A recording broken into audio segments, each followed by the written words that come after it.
All right, good morning. It is Glenn Clark Radio. I am Glenn Clark. Voice only slightly back. Gonna keep grinding it out.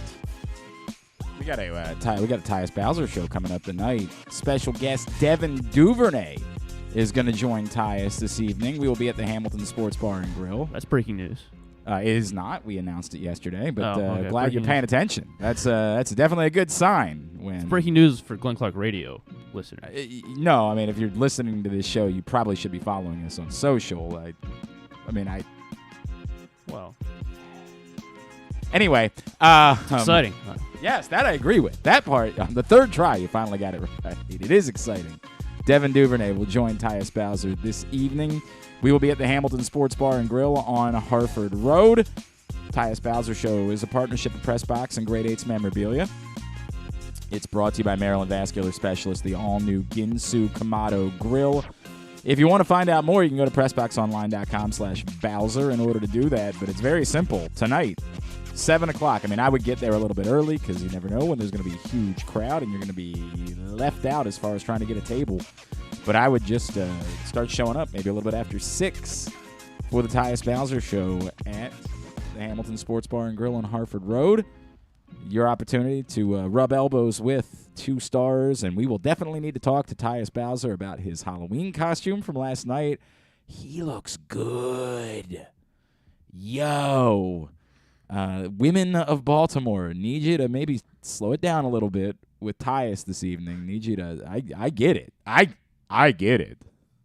Been a while since I had seen Tyus with his shirt off. I was like, oh, hello. What are we doing here?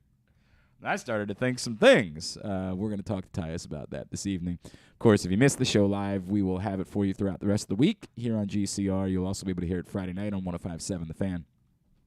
The Tyus Bowser Show. Okay, now, as far as what's coming up on the program today, we will find out more about Roquan Smith, Alex Brown, former Bears defensive end, now an analyst with NBC Sports Chicago. He will check in with us a bit later, tell us about the new Ravens linebacker. Jeremy Conn, we missed him yesterday because we were doing the Hoops preview. We will catch up with him a little bit later on in the show. Also, Santi Aldama, you heard him briefly chime in when Tavares Hardy was in here with us yesterday. We did record that with Santi Aldama, and so we will play it for you today. And in just a few minutes, Joe Serpico is going to join us, PressBoxOnline.com. Fantasy football analyst will preview Waiver-Wire Wednesday. Online sports betting will be starting in Maryland in the next few weeks. PressBox is your source for the best offers and sign-up incentives. Starting now, you can get a $100 pre-registration credit from our friends at FanDuel by going to PressBoxOnline.com/offers. That $100 credit is in addition to the new user promo code that you will get when they go live. Just go to PressBoxOnline.com/offers right now to get your $100 FanDuel pre-registration bonus credit. That's PressBoxOnline.com/offers. I don't know how anyone could have a negative reaction to the Ravens acquiring Roquan Smith, which doesn't mean that it's a bad deal for the Bears either. I think sometimes trades can just be logical. I thought the Bears would get more than what they got for Roquan Smith. So, ultimately I was wrong. We talked about Roquan Smith a lot, both here and on the radio show. In fact, we had a caller who brought up Roquan on Sunday when Reed and I were over there, and I just said, I think it's a pipe dream. I think the price is too much. Look, the math isn't hard to do here, and I think everybody spent yesterday doing the math on Roquan Smith. Either the Ravens bring him back, it's going to cost them a lot of money, or they swapped a second-round pick for a third-round pick, and it cost them a fifth, right? Like, they swapped a second round for a third-rounder because they're going to get a third-rounder as far as compensation for Roquan Smith. He is undoubtedly going to sign a massive contract. So they lose a night 2 pick, but they get one back. They move down a little bit in the draft for a half a season of Roquan Smith, and they give up a fifth-rounder. I'd like to think the Ravens would make a run at signing Roquan Smith. Now, I get it. It's going to be awkward, right? They're not going to have the franchise tag at their disposal, we don't think, unless for some reason they get something done with Lamar Jackson before then. Seems unlikely at this point. They're going to have to be aggressive quickly to try to get something done, and Roquan Smith, much like Lamar Jackson, also doesn't have an agent, which makes it complicated. So I don't feel great about it. There was a lot of squabbling about that yesterday. Like, well, the Ravens wouldn't make this move. They're not paying this price unless they know they can sign Roquan Smith. I don't think that's the case. I don't think that's the case at all. And I give the Ravens credit for being willing to say, hey, let's kind of go all in is unfair. It's not all in. Let's make a logical move to better the football team. Roquan Smith is a wrecker. Roquan Smith is a game changer. Roquan Smith is special. Now, he's not an edge rusher, and I get it. We've all wanted the Ravens to prioritize edge rusher. He's helpful. He can certainly impact getting after quarterbacks. But no, he's not an edge rusher. He'll be a true Mike, you would assume, for the rest of the season here in Baltimore, allowing Patrick Queen to play at the weak side where he's played his best football. I like this. I like this in a vacuum. In a vacuum, only looking at this, I don't know how you don't like it. Roquan Smith is special. One of the things we've talked about a lot in recent years is who's special? Who's a game changer on this roster? Lamar Jackson, obviously. Mark Andrews, we would say, is a game changer. For a minute, Marlon Humphrey looked like a game changer, and when he's at his best, he still has the ability to be that. But, I don't know. If Ronnie Stanley truly is trending back the way that we think he is to being Ronnie Stanley, a healthy Ronnie Stanley is a game changer. And Justin Tucker, but he's a kicker. It's a limited list of game changers the Ravens have presented. Maybe Tyler Linderbaum becomes a game changer. We'll see. We've seen some things that are very good in terms of his trajectory. But again, it's limited because he's a center. We're talking about a true game-changing talent. You can't get me to have a negative feeling about this. The weird part about the reaction to Roquan Smith seems to be the belief of many that the Ravens are continuing to prioritize the wrong spots on the football field. You'll hear these things. You'll hear you're really giving up a second-round pick for an off-ball linebacker. You'll hear, here we go again, it's always defense, it's never offense. You'll hear, what's the meme from, the show. Oh man, I feel like such a stupid right now. What's the show in the pawn shop? Is it Pawn Stars? Is that what it was? Stars. Where they're like, I'm looking for a wide receiver. Best I can do is an inside linebacker, right? Like, is that Pawn Stars? Is that what that show is? Yeah. He's like, I never watched that show. I'm sorry. Yeah, best I can do is an inside linebacker. You'll hear those things, and I get it. It's a different conversation. There's two different conversations there. The first conversation is the move they made. And I don't know how there could be any reaction to the move that they made that's anything other than cool, worth it, anything like that. Is there an opportunity cost? My buddy Josh Charles and I were tweeting about that yesterday. Like, does it take them out of whatever wide receiver market might have existed at the deadline? I'm not inclined to believe that having traded their second-round pick, the Ravens are likely to turn around and deal a first-round pick. Now, could they, now that they know that they have a compensatory third in play, if they don't re-sign Roquan Smith, could they consider trading their own third-round pick? I guess. And we talked about that with Sean Salisbury last week. Like, you want Brandon Cooks, give up a third-round pick. Well, maybe the Ravens say to themselves, we've replaced our third-round pick. And again, I don't know if they're operating under the assumption that they're not signing Roquan Smith. I don't think that they're – it would be strange to me if they've already made that decision. But perhaps they're willing to consider it. They're at least willing to think about it because of it. My gut would tell me that they probably don't want to do that. I mean, they've already given up 2 draft picks, and the Ravens don't like giving up draft picks. So I'm in a tricky spot. Yeah, I mean, just everything seems odd. Like the timing of, like they announce Bateman is out for a couple weeks, and then they make a trade for a linebacker. So it's like it just seems very clear that a trade for a wide, it just makes a wide receiver trade even more unlikely because now it's kind of evident that the Ravens, if they are trying to pursue a wide receiver, I don't make too much of that. I don't make too much of that. I really don't. Now, like I think that if you want to read something into that, it's more like maybe they knew that they couldn't, and that's the reason why they said it, right? Like maybe they knew, maybe they'd explored the market for wide receivers, and they had just said, "Dude, there's nothing here. Like we can't do it. Like whatever market you think exists does not." The Texans are asking for a first rounder for Brandon Cooks, and nobody's doing that. I'm saying these things hypothetically. Okay. Hypothetically, they've said we've explored the market. We're not paying. The Panthers are asking for a king's ransom for DJ Moore. They want to focus around DJ Moore moving forward. They're saying, hey, he's available, but you got to pay us a first-round pick plus. We're not doing that. The Texans are asking for something unreasonable for Brandon Cooks. The wide receiver market is not real. It's not legitimate.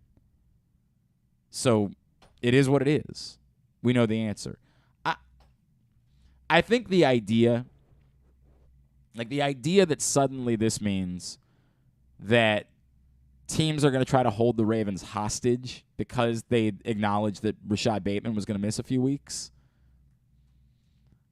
My guess is those teams weren't really trading those players to begin with. I just don't buy too much into that.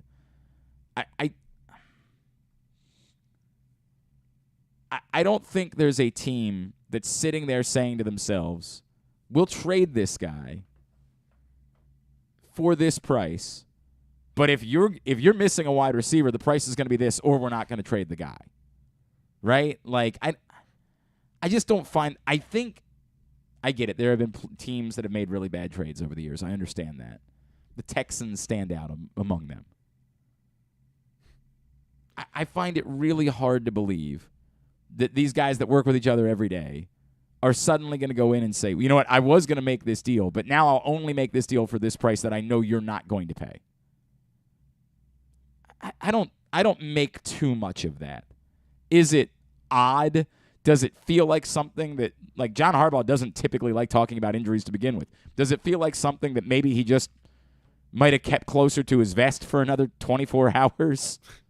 Yeah, I mean, it feels that way, sure. It's just hard for me to figure out. Perhaps once they did the Roquan deal or knew the Roquan deal was coming, they looked at the wide receiver market and just said, this is a price we're willing to pay for a player. The wide receiver market doesn't have a player like this available. This is obviously unique, right?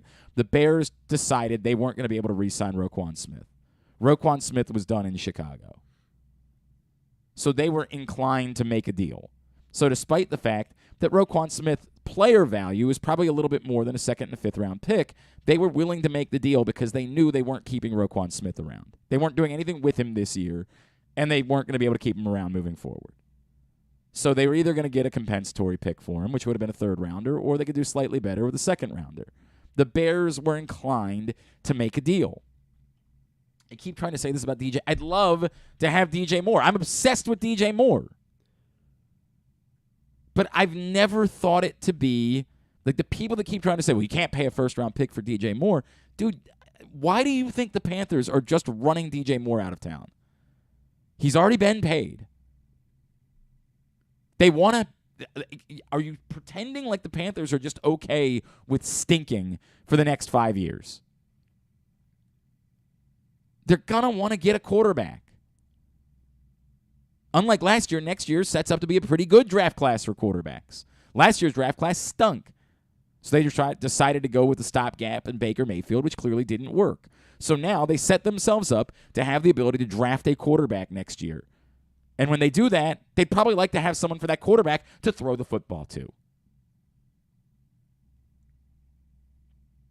Roquan Smith was logical. It made sense for the Bears to deal Roquan Smith. It doesn't make sense for the Panthers to trade DJ Moore. So in order to get DJ Moore, you're going to have to overpay. Now, I've said before, at some point, the Ravens need to overpay for a wide receiver.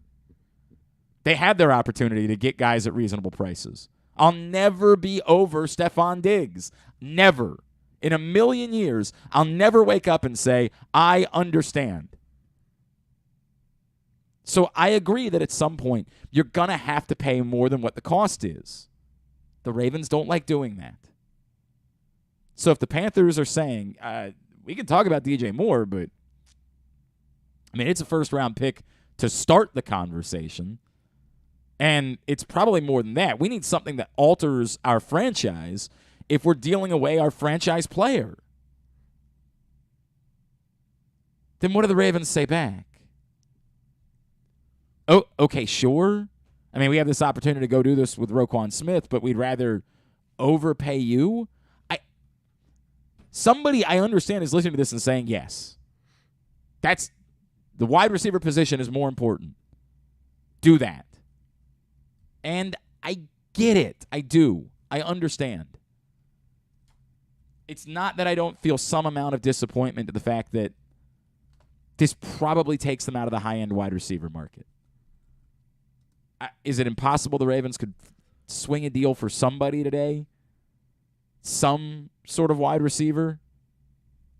Not at all. I can't believe that they really think that Deshaun Jackson can be their answer. I just refuse to believe that. John Harbaugh says that Deshaun Jackson will probably play against the Saints on Monday night. I can't believe that they actually think that. Keep wondering what the Elijah Moore price is. I still don't know why the Jets would trade Elijah Moore. I'm still coming back to that. Why? You can say it's just awkward. Because his comments are so weird. It's awkward, but why are you dealing him? For what purpose? Get another draft pick. So you're going to trade what was a high draft pick for a middle round draft pick and say that's a good way for you to run your organization? Not necessarily. I mean, I don't know. I mean, yeah, it doesn't. Which doesn't mean that he might not get dealt. Like he might. It might be that they think it's so toxic that they have no choice. But on paper, it comes off more like we want it to be something that a team would do because we think that Elijah Moore could be fixed somewhere else or would be a thing somewhere else versus it actually making sense for them to do. The Jets, well, I get it. Zach Wilson looked like doo-doo on Sunday, and I think most of us are skeptical about their ability to be competitive all season long. They are in this. The idea of them just trading for the sake of trading, I think it's the same thing. You'd have to overpay for Elijah Moore. The Ravens have already done, they gave up a draft pick because they knew worst case scenario, they're getting a compensatory pick back. That's their move. That's what they do. Again, if there's some world where the Jets just decide today, we can't do this anymore, it's toxic, and they have to move on, sure, let's talk. I would be surprised that they would want to trade him within the AFC.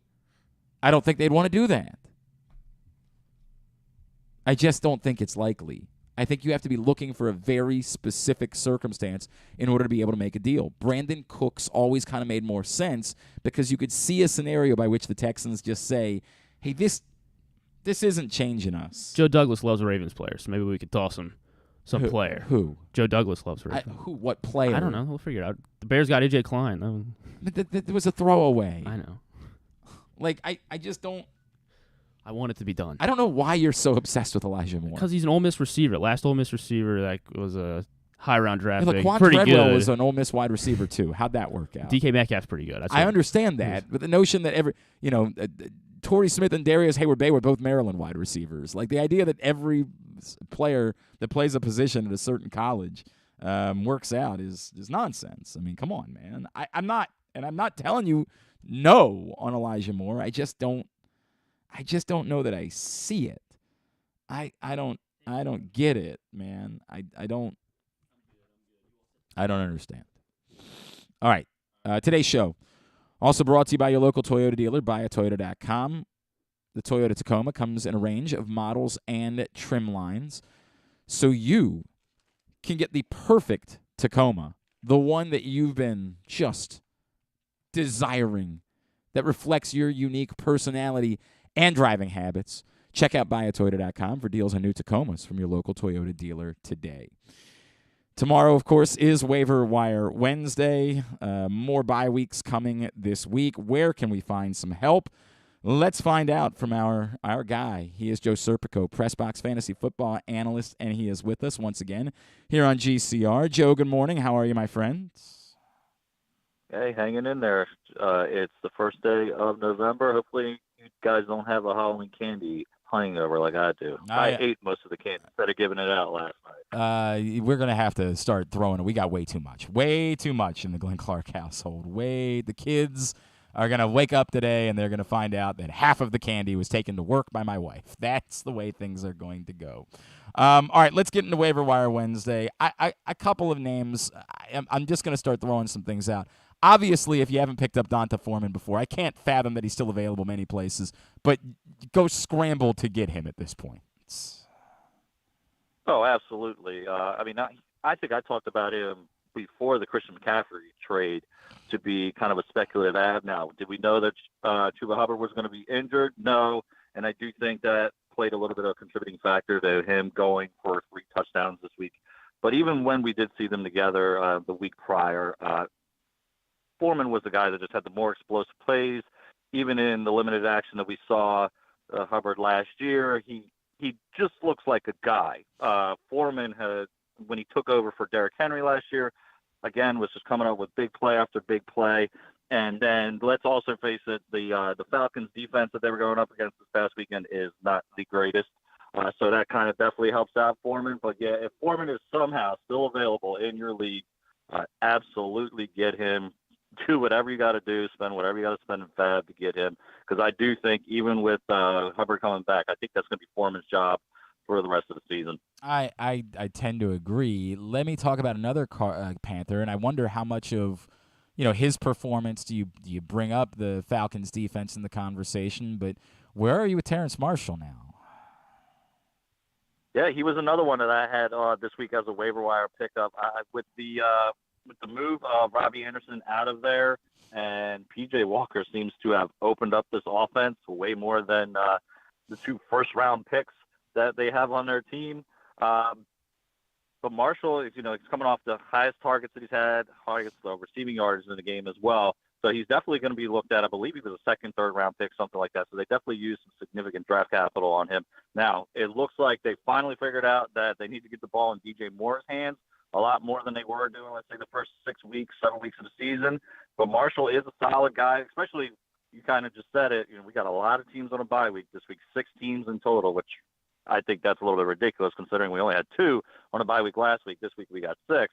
But, yeah, if you're in a pinch and you need a guy, I don't see why you can't just trust Marshall. Like I said before, P.J. Walker has kind of opened this offense up a little bit, and they're not afraid to chuck it around, unlike what we saw in the first half of the season. Let me bring it back closer to home. Isaiah Likely has a huge breakout game against the Buccaneers. I'm guessing, again, we talk about this a lot, that in leagues involving Baltimore Ravens fans, I'm thinking that Isaiah Likely's probably been owned in most of them, but I've seen him float around on waivers in a bunch of leagues.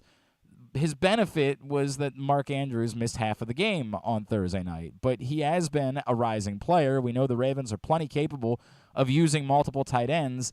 If Mark Andrews continues to play against the Saints on Monday night, is there value with Isaiah Likely still, or do you have to acknowledge he's a 2nd tight end and you can't really be using like a waiver claim or fab money or anything like that to try to go get a 2nd tight end? Yeah, this is a tough spot considering that the Ravens play on Monday night, so it kind of limits a lot of things for you too. If you're a Mark Andrews owner and you find out what's an hour and a half before kickoff that he's not going to play, okay, then you'll be able to start likely. But if you're not an Andrews owner and you're just kind of hoping on him to be the guy on Monday night, I would be a little bit weary if Andrews plays. I don't think he's somebody that is going to get a ton of work moving forward, especially at tight end position. We've talked about almost every week now just how weak it has been. But at the same time, if Andrews is in the game, we know he's the focal point in the offense. That's why it makes it hard to trust likely. I would say, for this week in particular, if, and it's kind of, like I said, just a tough spot because it's a Monday night. I wouldn't bank on Andrews playing just because I think the bye week upcoming gives them reason to, let him rest this week and have him healthy for the stretch run. And then, yes, in that circumstance, absolutely going to start likely. But like you kind of said, as long as he's the number 2, it's hard to trust him otherwise. Yeah, I mean that's sort of where I am with Isaiah Likely as well. All right, I'm in particular in one league. I'm in bye week hell with an injured running back to boot.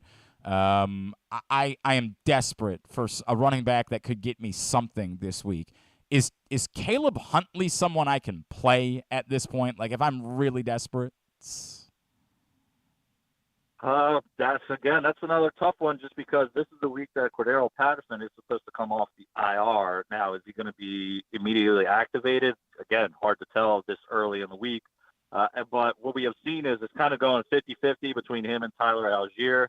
I was really big on Algier entering the season. I thought he would have an opportunity to run away with that job, especially when Patterson got hurt. But it looks like they are committed to going basically 50-50 between the two. But, yeah, if you're in a pinch, he's every week it seems like he's getting double-digit carries. So if you're really in a bunch, he is somebody that you could maybe put as a flex play this week. Are you going using Fab on him? No, I would kind of roll the dice. Oh, yeah, no doubt. See if you could just kind of roll the dice and see if you can just pick him up like that. But just based on what we've seen in recent weeks, he's definitely been a factor in that offense. We've seen now that the Falcons, they are 100% behind running the ball way more than trusting Marcus Mariota as a passer. So, they are running the ball at around 30 times a game, and they're splitting those. So, yeah, maybe he gets one of those, goal line touchdowns, and he salvages you for this week. But, again, it's hard anytime you got those true running back by committee scenarios. And then, again, if Patterson comes back, that completely changes everything. What about Kenyon Drake? I think that actually is probably a more safer play just because it does sound like Gus Edwards did get a little bit nicked up this past week. Kind of like what I was saying a little bit about Andrews, though. It puts you in a tough spot because it is on Monday night. But I also think it benefits the Ravens to let Edwards, let Andrews take this. I don't want to say take this game off because, you want to win every game. But with the time off and only, I believe, it's a one game in 20 some odd days or something like that, right, to give those guys, to give that, that added break at this time of the year. And if Edwards is out, then yes, I would absolutely take a run at Drake. But again, since it's on Monday, it's just kind of hard to, put all your eggs in that basket. I understand. That's what I'm struggling with, but I am really that desperate. That's what I'm up against. I am very, very desperate.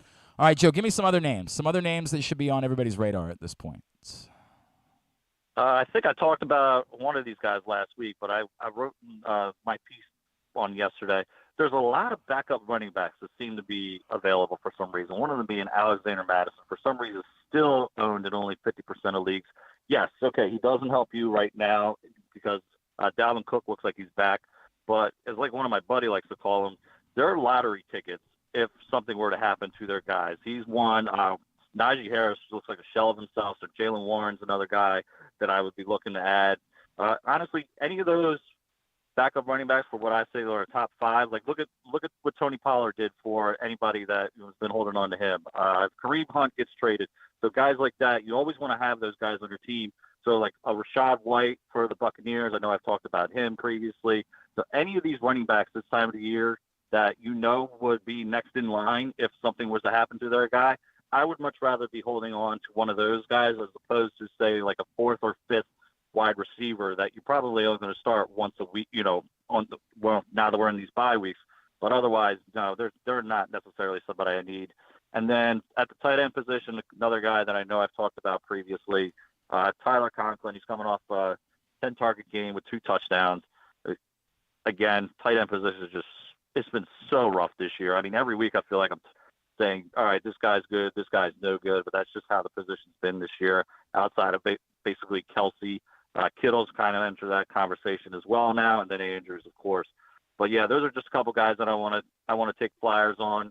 Again, I don't necessarily need my 4th, 5th wide receiver if he's never going to play over the guys that I have ahead of him. Take your running backs there. I get it. Go ahead. I get it. I last one for you to me was going to be, we haven't talked about Justin Fields. I mean, are we at a place where we have to acknowledge what's happening there? Yeah, I think it's now either 2 or 3 straight weeks where he's finished as the top 5. Now, again, he is all rushing yards. That's how he's getting up these numbers. He's only throwing for over 200 unlike, yards. say, Daniel Jones, I think there's every reason to believe he's going to keep running the ball, right? Oh, absolutely, yes. And it looks like in recent weeks that they decided to finally just let him be the player that he is. I heard some national analysts that basically say, let him run something similar to what Lamar's running. Use his legs as a weapon. And it seems like they're doing that. They have 2 running backs. Actually, there's another running back I should have mentioned there, Khalil Herbert. I think that's going to be one of those cases where he could potentially start taking over the job because I believe he leads the league in yards per carry at 6.2 yards a carry. So I think that David Montgomery is slowly going to get phased out there. But back to Fields, yeah, he's somebody that you can trust just because he's getting it done on the ground. Again, he's not doing a whole lot as a passer. I think his highest total as a passer this year is 207 yards. But he's also being put in a position to make plays with his legs, smarter throws. I believe he's only got a handful of turnovers the past couple of weeks now. There was the one week where I believe he had 4 fumbles, which is a little bit concerning, obviously. But as long as he's getting it done on the ground, he's somebody that you can rely on. And again, with 6 teams on a bye this week, he's absolutely somebody that he's in the top 10 discussion this week just because a lot of the big names are not playing this week. All right. At Joe Serp on Twitter is how you follow him. You can see his stuff every day at PressBoxOnline.com. Joe Serpico, appreciate you, pal. We'll talk to you again next Tuesday, all right? Yes, sir. I'll talk to you then. It's Joe Serpico from PressBox joining us for Waiver-Wire Wednesday here on GCR. All right. Yeah, John Proctor is trying to remind me that in our league, I drafted Ezekiel Elliott. And then a couple rounds later, he drafted Tony Pollard. And then I got to play him this week. So that was fun. That was good time. That's yeah. Funny thing is, as I was walking up to the board, I'm like, why am I doing this? Why? Why would I do this? Yeah, Zeke. Well, I picked up Justin Fields last week, so I feel so I'm running because I got either Geno or Justin Fields now. So it's a tough spot for me in the one league because it's either Justin Fields or Aaron Rodgers against the Lions, right? And you're like, God, it's Aaron Rodgers against the Lions. How do you not play him? But it's Aaron Rodgers at all is the problem there, and he stinks now. So I'm very torn. It's a very difficult situation. I appreciate all of your thoughts and prayers. Today's show also brought to you by Glory Days Grill. Man, appetizers $6.99 every night after 9 o'clock. All of them, including the smoky thigh wings, which I believe in few things more than I believe in the smoky thigh wings at Glory Days Grill. Of course, there's also still the Oktoberfest menu if you haven't tried the Bavarian burger with a pretzel bun, if you haven't tried the chicken schnitzel, the Brewer's sausage platter, the Brewer's sausage sandwich. It's all available. It's all delicious at your neighborhood Glory Days Grill. Every night, you go out, you have yourself an evening on Friday night.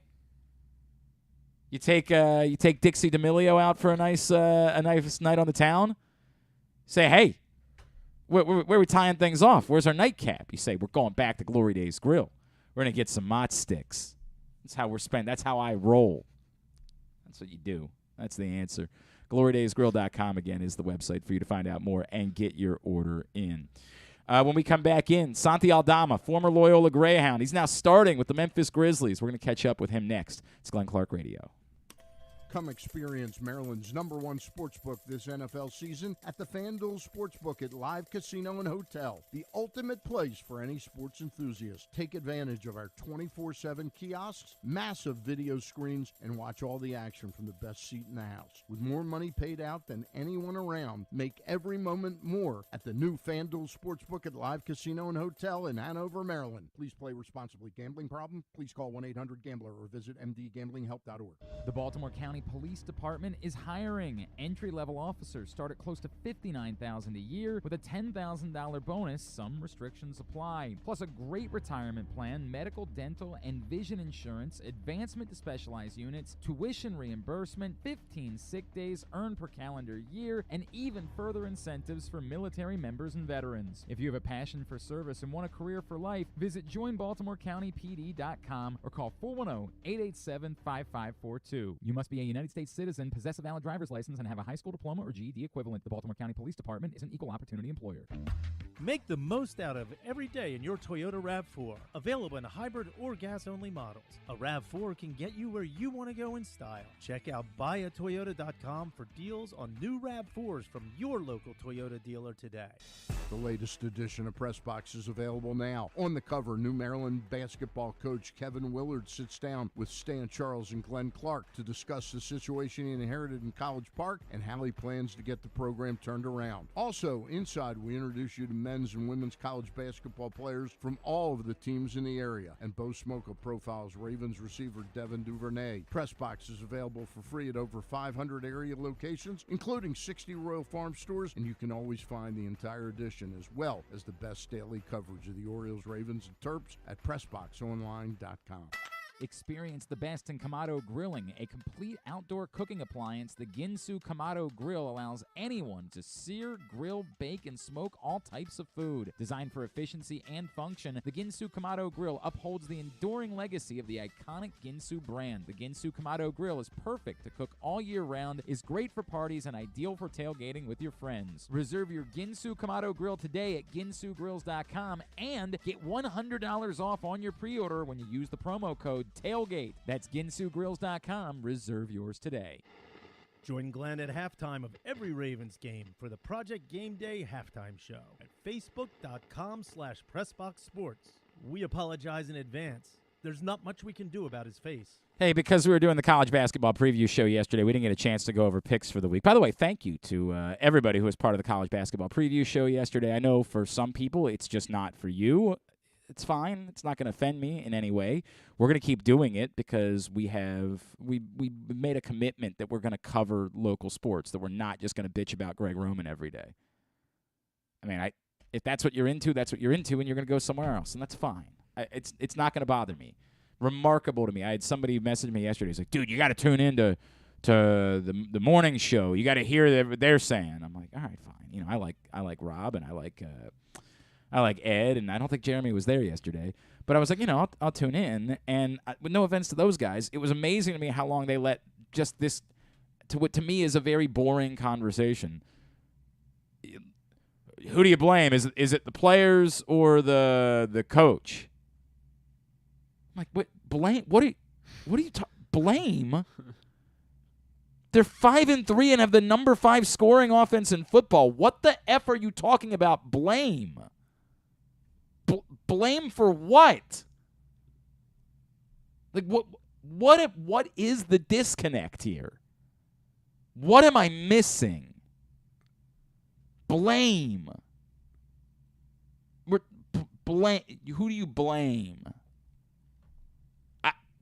I'm befuddled, man. I'm befuddled. I don't know what to say. Again, it sounds like you want something to be the case, so you've decided no matter what the truth is, you're just going to keep saying it's the case, which I understand is kind of how we operate in this country. Like, I get that's where we are. Like, it's facts are whatever you feel like they are. This isn't true, but it feels true, so we're just going to go with it. The Ravens are the number 5 scoring offense in the NFL. So, I mean, I guess if that's what you wanted, there was probably somewhere for you to go and for you to get your bitching about Greg Roman. I mean, I guess that existed somewhere. I find it to be boring. So we did something a little bit different yesterday. Had all the area coaches join us. We had a great day. Appreciate those of you. Got plenty of great feedback about that show, and I appreciate that. People seem to enjoy the fact that we do it for one day a year. And we will continue to cover area college basketball throughout the course of the year. And if there's another good local story, like we don't cover high school sports on this show the same way because it's too much. It's too impossibly much for me to try to keep up with.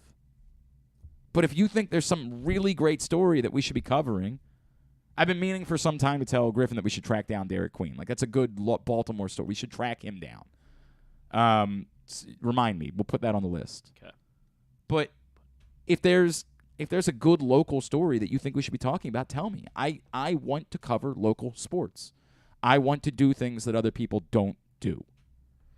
It's not a knock at them. They got to answer to their advertisers. They got to answer to their bosses. And I'm sure if somebody over at 105.7 said, I want to do a show where I bring in all the local college basketball coaches, the bosses there would say, no, we don't do that here. I'm not knocking Bob or Rob or any of those guys. Like, I don't think it would be an option for them. So we do it here, and I enjoyed the day doing it. But because we did it yesterday, we didn't get an opportunity to go over picks for the week.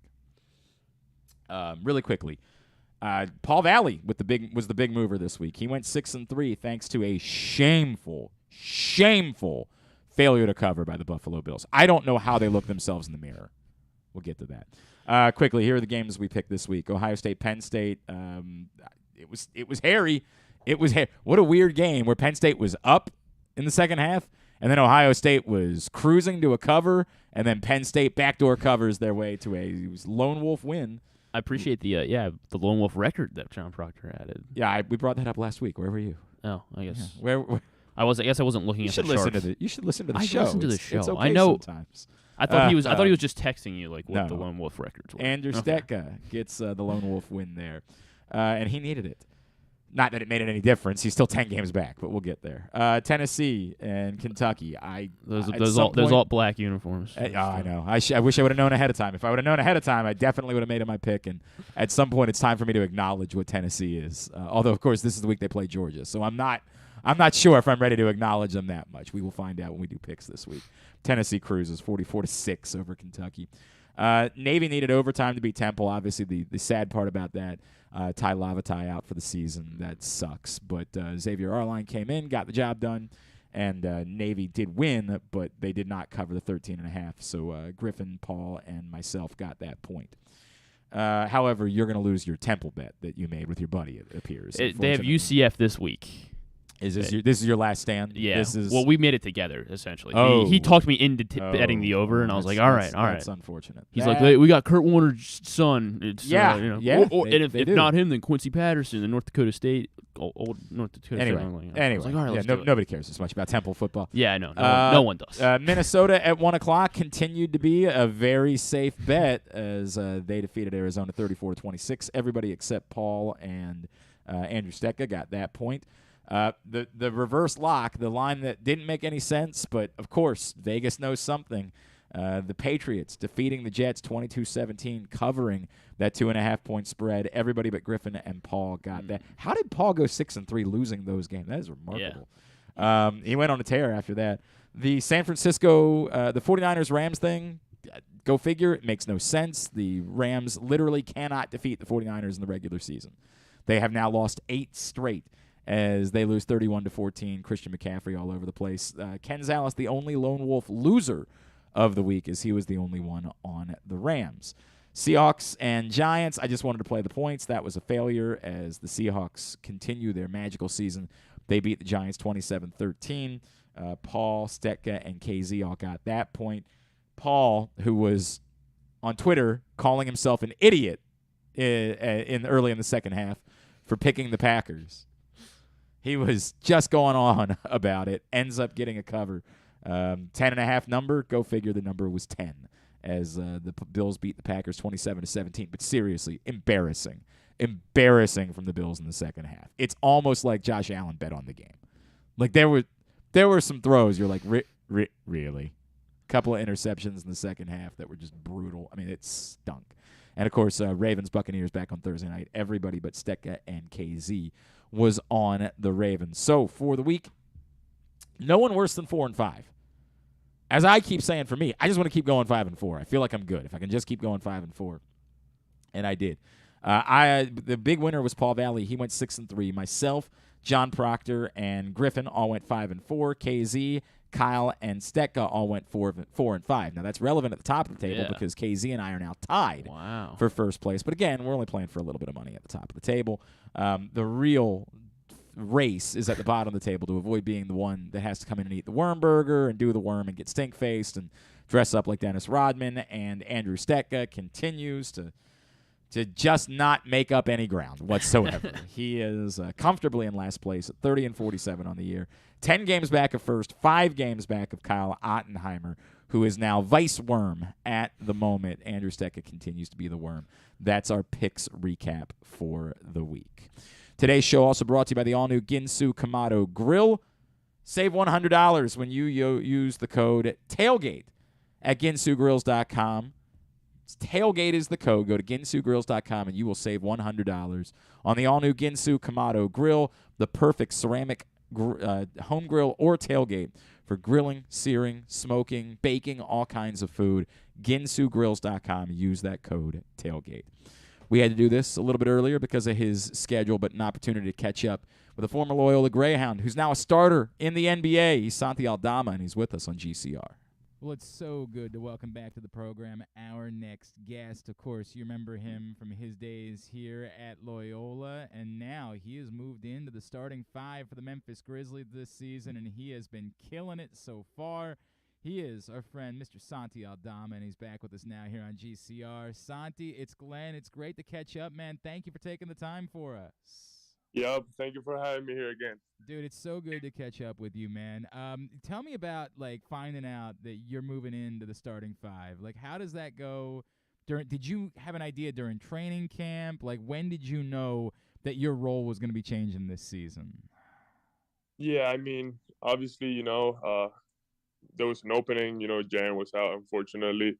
So, through training camp, we knew, somebody had to fill in that gap. And, I put the work this summer and, I felt like I was in a good spot. But like I said, we have a lot of good players and players that can fill up the good gaps. And like we say, next man up mentality. So, I felt like I was ready and I've been starting for now. So it's been great. Dude, I mean, and you're handling yourself quite well, obviously. And I know that, that's the mentality is, of course, that's the way it was going to go. Are there any new, is there additional nerves that come with it? Or, have you already been through all that, making your NBA debut, making this jump, that there was no nerves at all moving into the starting rotation? Yeah, no, I mean, I think it was more about embracing the opportunity and having fun. Obviously, you don't perform, but, I think that was what rookie season was for. Yeah. Just getting used to everything and, everything was new and the lights, were shining on you and all that. But now it's more like, all right, I know what to expect. I gotta, I already put the work in, so I just gotta go out there and have fun. And trust me, playing with these guys is super fun. Right. Yeah, you got some decent dudes down there. You got some decent dudes to be hanging around. Santi, you talk about, obviously moving on for the next season. Do you feel at this point like you have carved your place? That all of that work, and I remember talking about the work that you put in to get here, to get to the NBA, that you've carved your place and that you are now completely comfortable with your role, what it is that's expected of you in the NBA? Yeah, I mean, I feel like I'm pretty comfortable. I'm in a good spot, but I'm 21 years old. This is my second season. I think there's a lot of room for improvement, and I'm nowhere near my best self. So yeah, I think I've gotten a lot better than last year. In many different areas. Just my mind, my body, my game. But like I said, I think this is just the beginning of a long journey. So yeah, I'm just trying to take it day by day, learn. Every time I'm out there, just trying to see what I'm doing well, what I can do better. I watch a lot of film, and like I said, yeah, I think I've taken a leap from last year. But like I said, I think there's still a long, long way to go. Yeah, Santi Aldama of the Grizzlies. He's with us here on GCR. Is everybody still staying up late at night to watch? Like, did they maybe do that for the first game, and then maybe, you know, like, hey, they'll catch up, you know, when the games get bigger later in the season? Like, how does this still work back home? Is everybody still up at 3 a.m. to watch you guys play? Yeah, I mean, you know, it's crazy because when we finish games, I get a lot of messages and, you know, tags and all that. And I'm like, yo, people in Spain are, you know, staying up to watch this. And it's super late. And I know it's tough because, especially in the weekends, my family, that's when they mostly do it. Because, like, you know, during the weekends, like, doesn't matter. You can catch up with your sleep. But during the weekdays, like, you got to work the next day. It's tough. So, but there's surprisingly a lot of people, you know, watching the games, and I feel that support, and, you know, that's what we play for. So, obviously, super excited to see everybody, you know, supporting me. I mean, dude, it's such a cool story, and I know how much it means to everybody back home because we felt all of that when you were here. I know it's a very, very big deal. I mean, we got to, you know, what's have you been able to stay in touch with Evo? I know he's back out at UCLA now. What a huge opportunity that is for him. How cool was that for you to see? What did it mean to you to see him get that chance? Oh my God, I can't even explain it to you. You know, he's like family to me. When he called me, told me about it, I was super emotional, obviously. You know, great for him, great opportunity. But you know, he deserves it. Like, you know, we're talking about, you know, all the things we've been through together. And for me, it was more about, you know, he deserves this. Like, he's worked so hard for it. And, you know, I think I'm a hard worker, but, you know, I think he works even harder than I do. You know, just seeing him, you know, he'll be day in and day out trying to get the team better, get me better.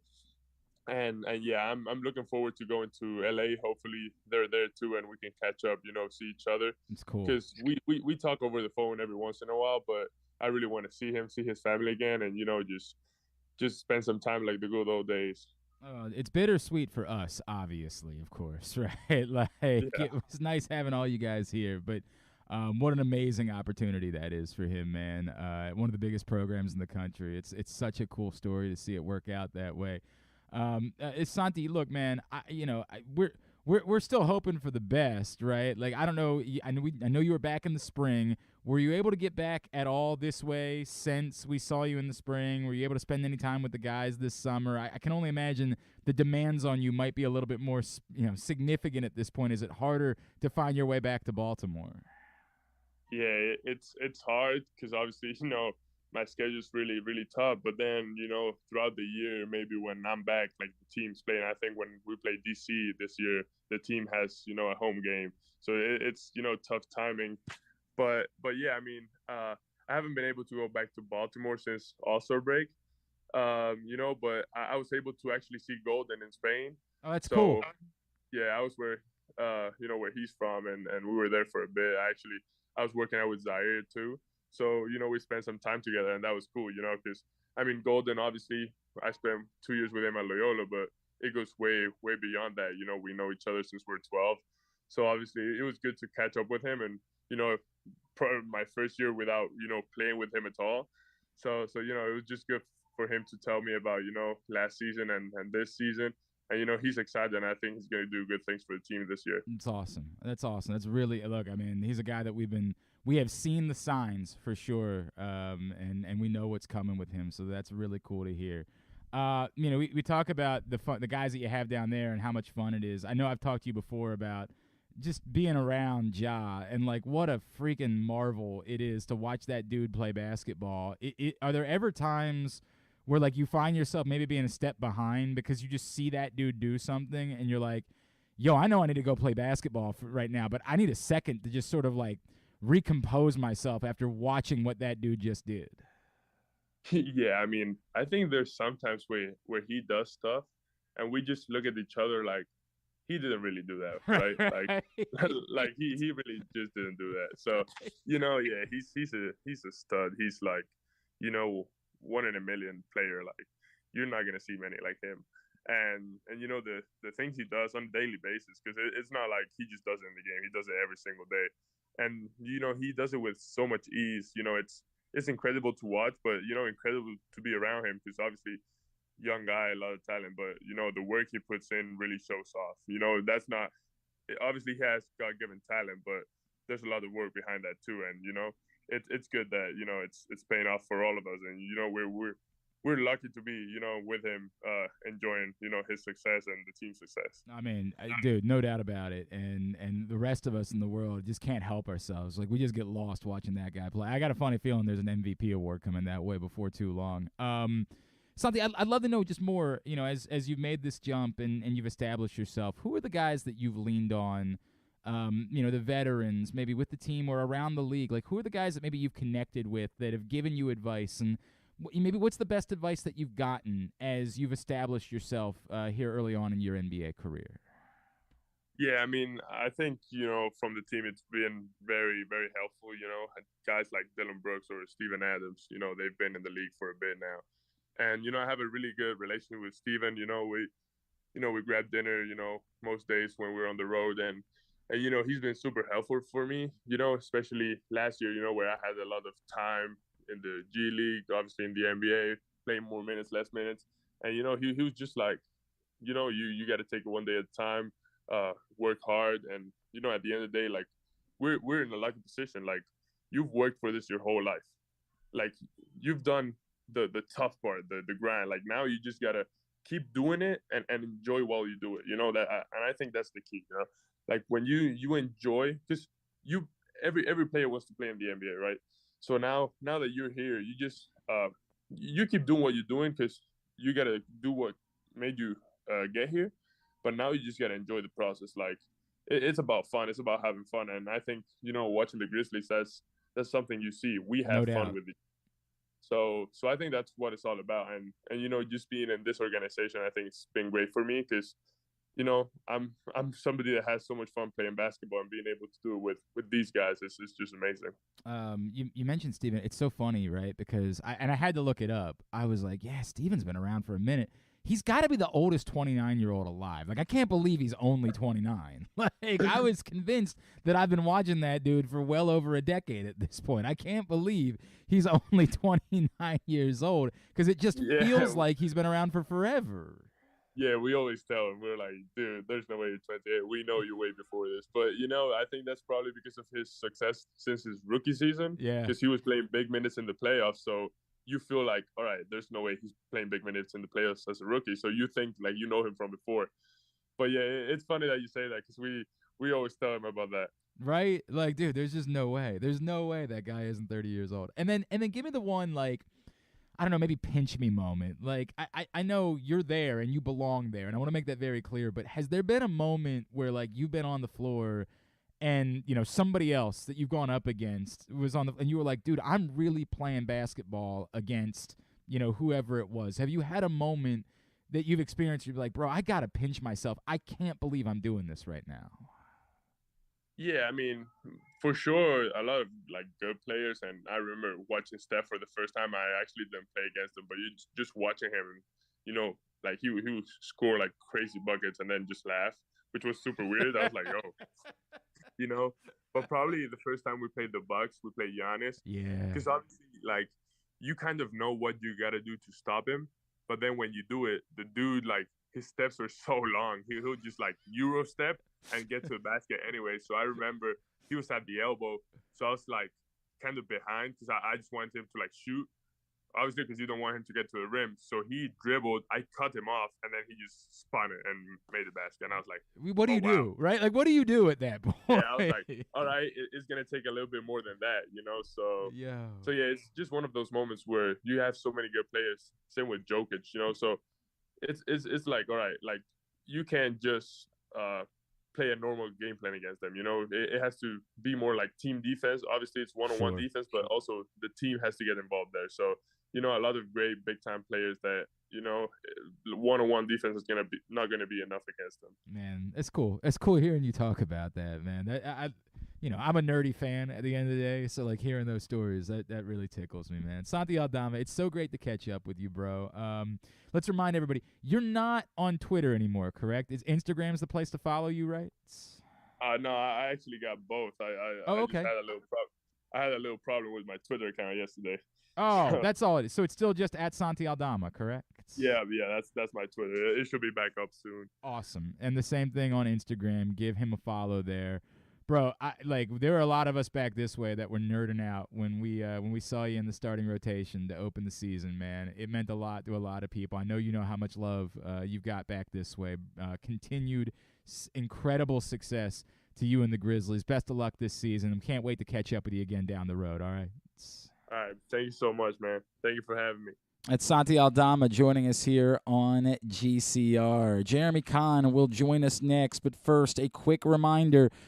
Online sports betting is coming. It's just around the corner. It was starting in the next few weeks here in Maryland. PressBox is your source for the best offers and sign-up incentives.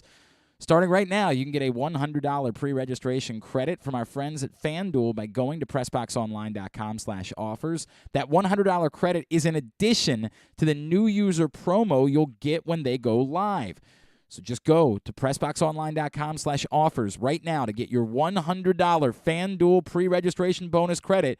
PressBoxOnline.com/offers.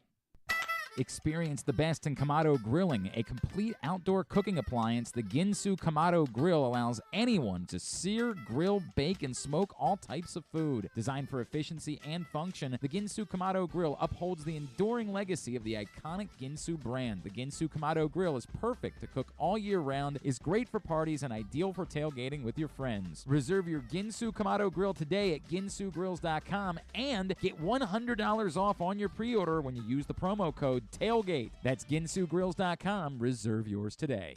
The latest edition of PressBox is available now. On the cover, New Maryland basketball coach Kevin Willard sits down with Stan Charles and Glenn Clark to discuss the situation he inherited in College Park and how he plans to get the program turned around. Also, inside, we introduce you to men's and women's college basketball players from all of the teams in the area. And Bo Smoka profiles Ravens receiver Devin Duvernay. PressBox is available for free at over 500 area locations, including 60 Royal Farm stores, and you can always find the entire edition as well as the best daily coverage of the Orioles, Ravens, and Terps at PressBoxOnline.com. Another Orioles season is in the books, and the Bat-Around was there every step of the way as the Birds posted their first winning season in 6 years. And after promoting 2 #1 overall prospects in Adley Rutschman and Gunnar Henderson, Mike Elias has said it's liftoff from here. Hi, I'm Paul Valley, and along with my co-host Zach Goodman, we'll be here every Saturday from 10 a.m. to noon all off season, discussing every signing, trade, and waiver claim as we navigate the cold winter months that lead to spring training. You can watch us at youtube.com/PressBoxOnline and Facebook.com/PressBoxSports, or listen live at PressBoxOnline.com/radio. And if you miss a show, you can find us anywhere you get your podcasts. So tune into the Bat-Around with Paul Valley and Zach Goodman every Saturday from 10 a.m. to noon right here at PressBox Sports. Stan the Fan here, welcoming back one of my favorite sponsors, the Costas Inn. And everybody around Baltimore knows the Costas Inn is a great place to go and grab crabs, steaks, salads, soups, whatever's on your mind to eat in person. But did you know that the Costas Inn has upped their game? They are now one of the premier takeout places in Baltimore. Give them a call now to order your food, 410-477-1975. That's the Costas Inn over 4100 North Point Boulevard. The Baltimore County Police Department is hiring. Entry-level officers start at close to $59,000 a year with a $10,000 bonus. Some restrictions apply. Plus a great retirement plan, medical, dental, and vision insurance, advancement to specialized units, tuition reimbursement, 15 sick days earned per calendar year, and even further incentives for military members and veterans. If you have a passion for service and want a career for life, visit joinbaltimorecountypd.com or call 410-887-5542. You must be a United States citizen, possess a valid driver's license, and have a high school diploma or GED equivalent. The Baltimore County Police Department is an equal opportunity employer. If you can't listen or watch live, you can subscribe to the show via Spotify, Amazon, or Apple Podcasts. Leave a 5-star review while you're there. Or, if lying isn't your thing, we'll take a 3.5-star review too. All right, back in here on GCR as we continue on a Tuesday edition of the program. Today's show is also brought to you by the Guilford Hall Brewery, 1611 Guilford Avenue in Station North. If you have not checked them out, you need to. It's an amazing place, such a cool facility. The Bavarian-style menu, outstanding. The craft brew is excellent. I'm telling you, you're just going to walk in and you're not going to believe that you're standing in a place so spectacular where you are, I'm blown away by it. GuilfordHall.com is the website, and they've got Yappy Hour during the week. They do trivia there, live music, all sorts of events. Guilford Hall Brewery. So we normally do this on Mondays, but we did our college basketball preview show yesterday, and next Monday I'm not going to be here, so I didn't want to go 3 weeks without catching up with Jeremy Conn. So let's spend a couple of minutes with him here this morning on GCR. What's going on, buddy? How are you? What's up, man? And there's a good chance if you're at the Glory Days that I'll come over, depending on what type of wing sauce you ordered, and lick your fingers clean. So that's just another added bonus. I don't know if they want me to say that. But. No, I think we're going to put that in the commercial moving forward. In fact, I think that's the way it's going to go. In fact, they stopped by last week, and I was like, there's a guy. You think that I love Glory Days. There's now a man who I truly believe is a stalker at this point when it comes to Glory Days. Jeremy, before we get into Roquan Smith and all that stuff, can you explain to me what Jack Harlow is and why he was – I've seen a lot of things. So I have mostly been indifferent and just haven't paid attention. But then he hosted Saturday Night Live, and he was, without question, the worst host I have seen since Donald Trump. I mean, he was atrocious in that role on Saturday. And I realized I had no feelings towards him. Now, of course, I hate the man strongly. I went to the internet and asked if he was good at something because the music that I heard definitely was not good. He was horrendous in his role as a host. Do you know anything about Jack Harlow, and does he have a skill that I'm missing? Yeah, so Jack Harlow, hip-hop artist. What's popping? Hang on a second. What is it, Nail Tech? Is he, though? Is he a hip-hop artist? Because nothing I heard sounded like hip-hop to me. Who signed him? Was it Puma that signed him? Because I think he's in the commercials with which basketball player? Tyler Hero. Doing Puma? He said Tyler Hero? Yeah, Tyler Hero. He hangs out with Tyler Hero all the time. And he's got a song called Tyler Hero. Did he write a song about Tyler Hero? Yeah, he's got a song called Tyler Hero. He's got a couple. He took Nail Tech is another song. He took the Fergie song, the Glamorous. Yes, I heard that one. God, it's bad. Yeah. I mean, it is truly atrocious. I mean, he's probably the. See, do you like Post Malone? No, I'm not into Post. I mean, like every now. By the way, that Sunflower song, a 10.5. I mean, that song was amazing. But most Post Malone, I could listen to that song on a loop and never get tired. It's incredible. I mean, it really is, and I mean this wholeheartedly because it's going to sound like I'm trashing Post Malone. I have every ability to say I think something is really good.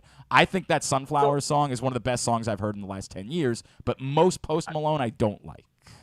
See, I like both of them, but to me, like Post Malone's more talented. But Jack Harlow, you can take home to mom. Because Post Malone's got all those weird tattoos and he smells. Yeah, he's always tired. Yeah. But but no, I get what you're saying. But now he's on commercials. I miss the SNL thing, but oh my if God. you're a musician, you want to be an actor or a comedian. If you're an athlete, you want to be a musician. I mean, it just goes all over the place. And sometimes guys aren't as talented across the board. I feel like Justin Timberlake really effed things up because he's genuinely talented, right? He's genuinely funny. And so everybody else is like, well, I can do that too. And the answer is no. Like, no, you cannot. You do not have those skills. You're not able to accomplish those things. He seems tall, which I guess he's got that going for him. He seems like a taller gentleman, the Jack Harlow fellow. But, I mean, he literally he was offensive to all of my senses. Glenn saw Jack Harlow, and he just dropped it. Not for me. Yes, correct. Not for me. Definitely not for me.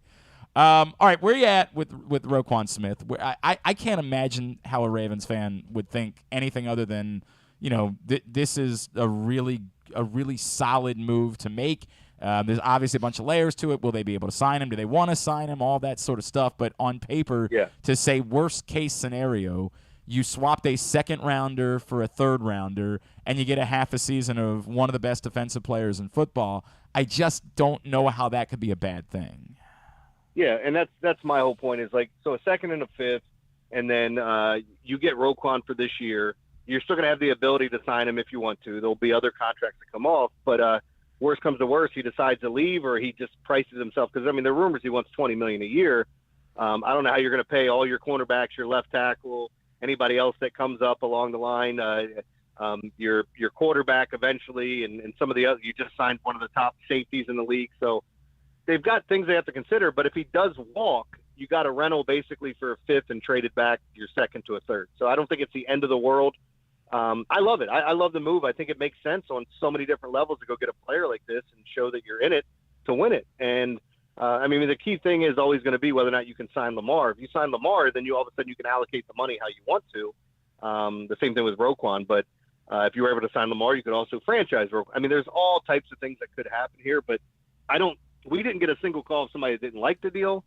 That doesn't mean they're not out there, but it's a smart play. Were you not in yesterday, by the way?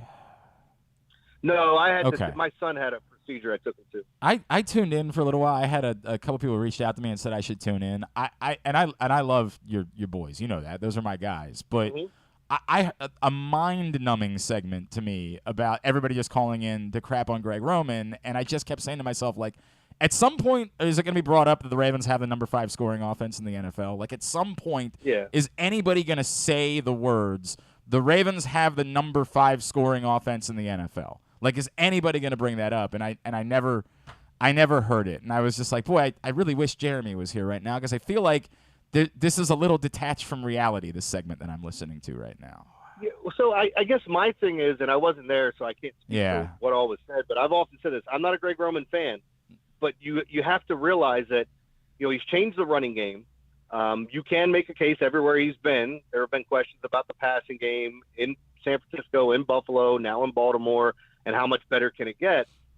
But again, there are times where he's called the right play and it just hasn't been executed. And you gotta take yourself away from that was a bad play call because it didn't work out, or was it the correct play call and they didn't execute it? Because it all can't just fall back on the offensive coordinator, and he can't be the sole scapegoat for everything. And I do believe if things go awry, that he's the first guy to go, because you're not firing the players usually.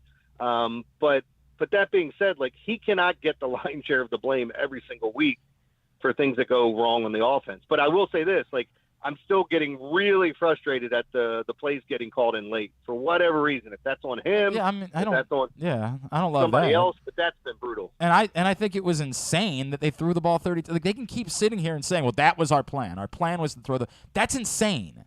You don't get to say, well, hey, it worked out in the end. You set yourself up to potentially be down by 3 scores at the half and not be able to run the ball in the second half by doing that. You got lucky that you were able to overcome an absolutely bat-ass insane strategy of calling 34 pass plays in the first half. And I have no problem criticizing someone over that. But the results, I'm with you. I've ended up becoming the Greg Roman apologist simply because I'm the guy who says, I like it when the offense is good. I don't even like Greg Roman.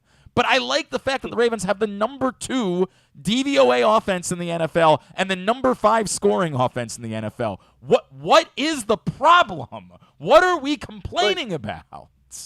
Hey, Glenn, the other thing, too, is, and I think I actually mentioned this morning that they had a top 6 offense, depending on what you're looking at, when a caller called in and said something like, hey, because I saw Rob posted that we traded for Roquan Smith, and somebody said, can he play wide receiver? And I'm going, come on, man. Like, this is old and tired. They just got a guy that's really going to help the defense, where I think they need more help on that side of the ball than they do on the offensive side, by the way. Something I didn't think I'd say at the beginning of the year. But it just becomes a point where he's just the scapegoat, and it's got to be his fault no matter what. I don't care what anyone says, though. On Friday, I absolutely killed that notion that was the game plan, to come in and throw it as much as you did to wear him out, and then to run the football in the second half. It was one of the dumbest things I've ever heard. It's insane.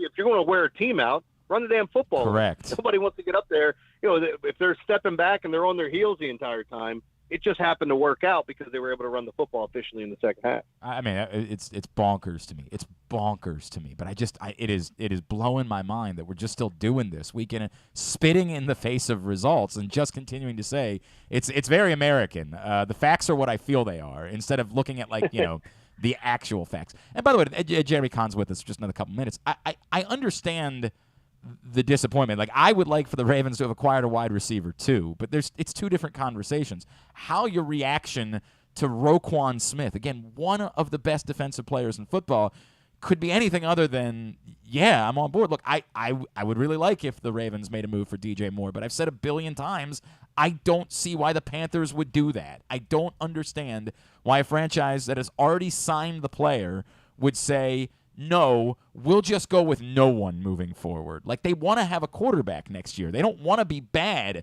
for the next 5 years, they're not just going to give you their wide receiver. So do you want to? I mean, if they call you and say, "Hey, man, it's going to cost you a first-round pick plus for DJ Moore," are you really doing that?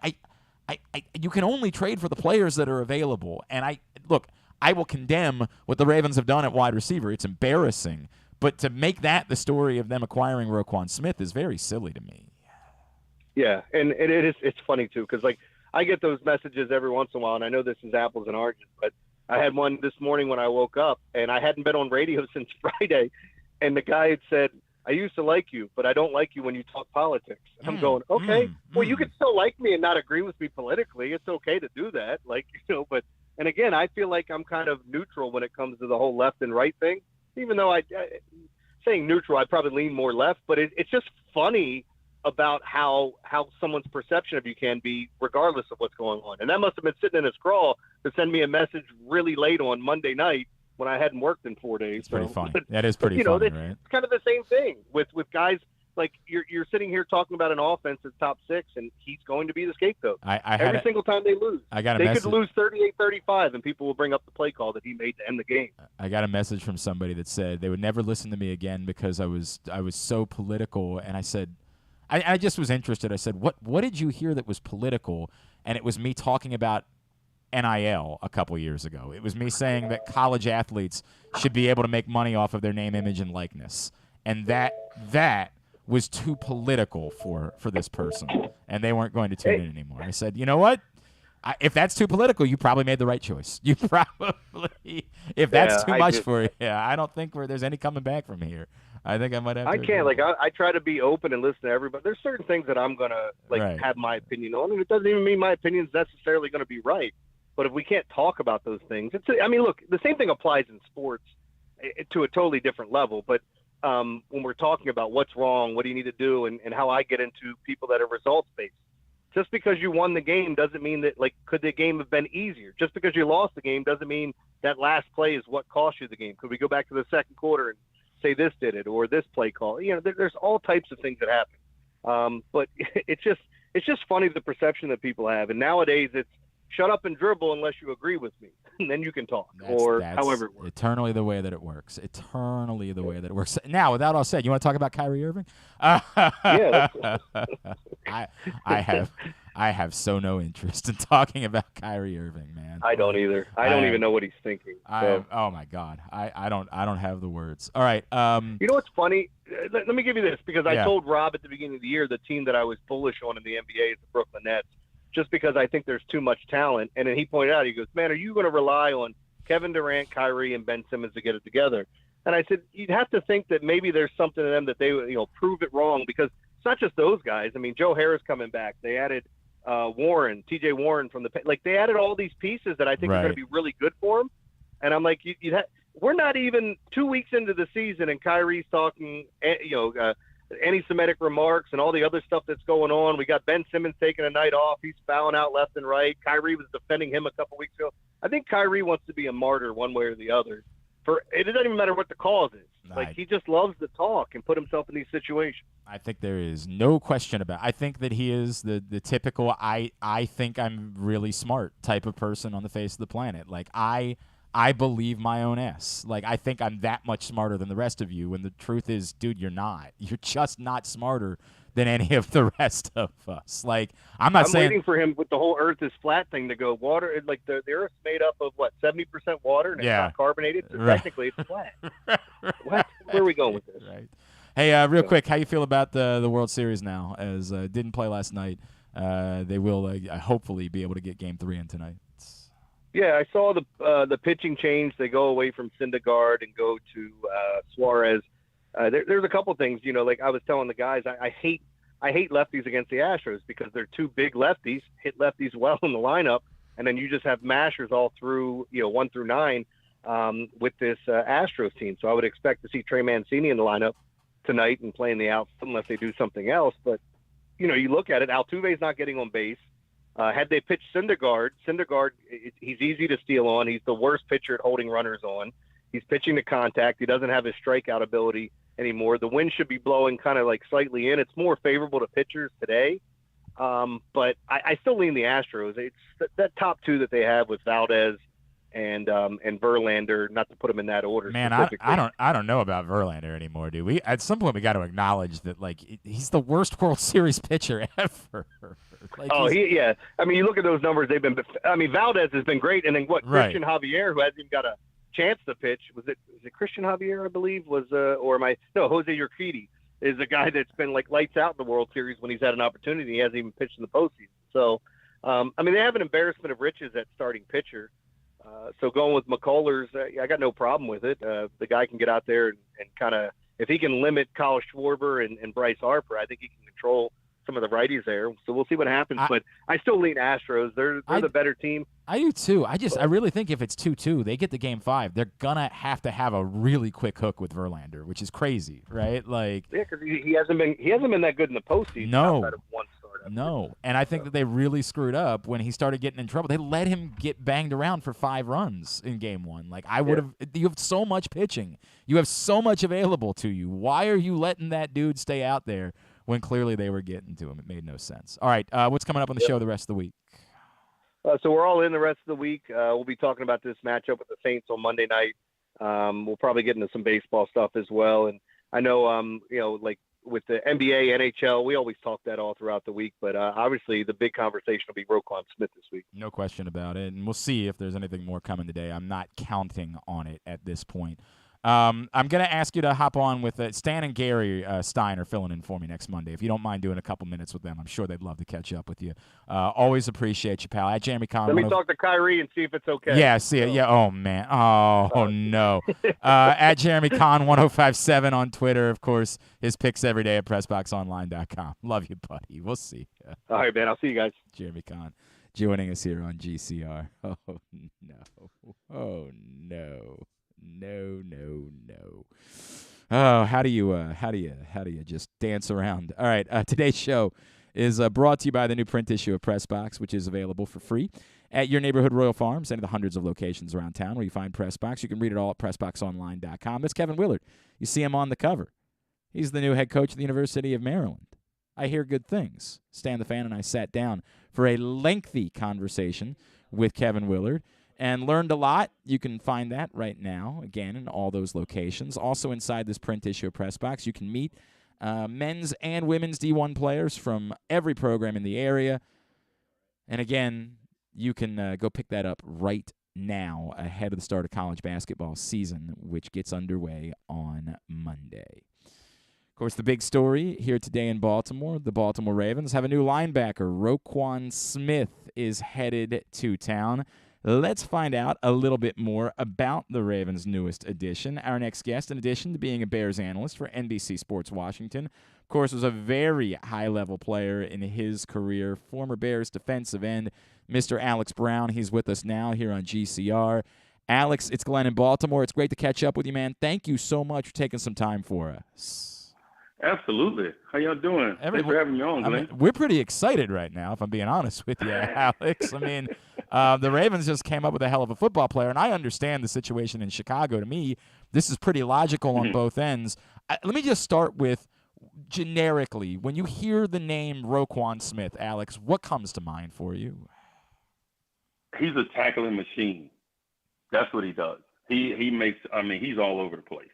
He's going to be a great addition to the team as far as football goes, and then off the field. I mean, you don't hear about him. I mean, it's not like he got in trouble or anything in Chicago. I mean, he's a quiet kid. He loves football.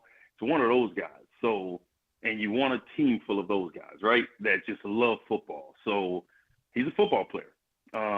That's what comes to mind when I hear Roquan Smith.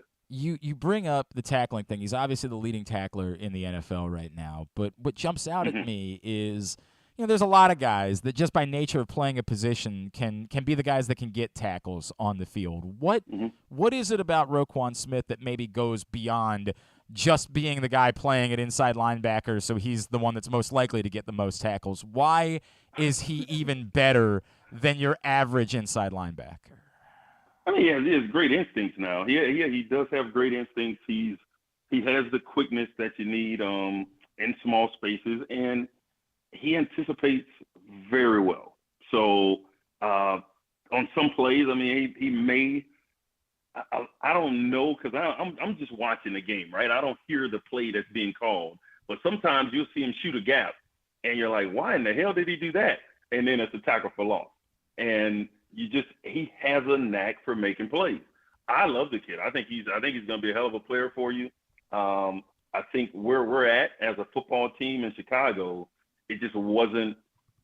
It was time to move from Roquan, even though he's a heck of a player. I mean, I was playing, and we did the same thing with Greg Olsen, right? And he turned out to be a pretty damn good tight end for the Carolina Panthers. But sometimes what you're doing, it just doesn't fit with a great player.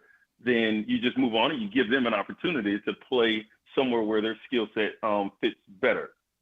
He is Alex Brown, NBC Sports Chicago. He is with us here on Glenn Clark Radio as we're discussing new Ravens linebacker Roquan Smith. Alex, as being, of course, in Baltimore, this is the way it works, right? You play inside linebacker in this town, you're going to be compared to Ray Lewis. It's the way it's going to go. I'm sure in Chicago, it's been the same way for Brian Urlacher. Yep. It was, he was being compared to Mike Singletary. Now everybody else can be. That's the way that it works, right? I think uniquely one of the things that has been brought up about this team since 2012 when Ray Lewis retired is we haven't seen the same level of, at times demonstrative leadership, like the guy that maybe will shake the fear of God into you and that at times maybe a team needs. Is that in Roquan Smith? What type of leader is he? Because it really does feel. I was having a conversation yesterday. The Ravens haven't even had an inside linebacker wearing the green dot for the most part the last couple of years. Is he that guy? Is he the leader of a defense when he's on the field? Yes, he is a leader of the defense on the field, but I think it's more with his play and how hard he plays, and he makes plays all over the field. I'm sorry. I'm really sorry to break it to you, Baltimore, but you're not going to find another Ray Lewis. It's not going to happen. We understand that. We do. Trust me, we've accepted the fact that it ain't going to be that. Right.